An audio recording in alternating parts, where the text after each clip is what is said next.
usually from low to middle class backgrounds. These men are usually intelligent, but students have difficulty focusing.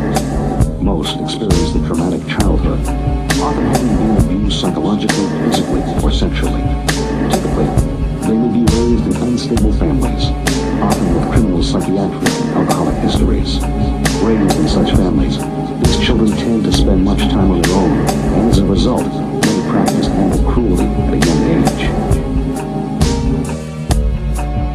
Sometimes where you might not have extreme forms of physical abuse, there's always some kind of extreme emotional or psychological abuse that these young children are subjected to, which really warps them out of shape. I mean, in one way or another, they come to associate the infliction of pain with pleasure. Who suffer as children grow out of it and become upstanding, decent human beings. But serial killers who suffered as children repeat the same mistakes over the course of their lives. They can't make the transition into adulthood. They have trouble making the transition in middle age.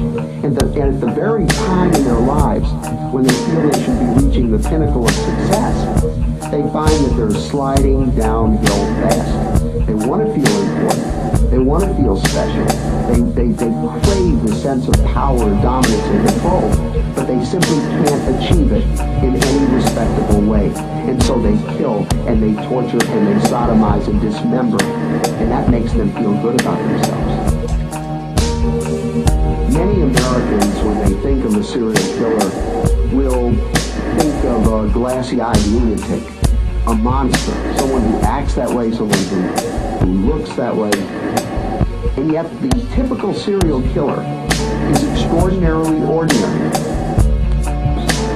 It's so extraordinary, so terrifying, so hideous, that it might as well be fiction. Most people don't see much of a difference between Hannibal Lecter, who was actually a figment of Thomas Harris's imagination in the film Silence of the Lambs, and Jeffrey Dahmer, who was a real-life, flesh-and-blood serial murderer.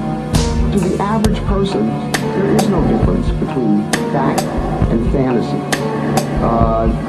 The more extraordinary, the more hideous, the more we fictionalize these people so that they can become entertaining, so that they're fun.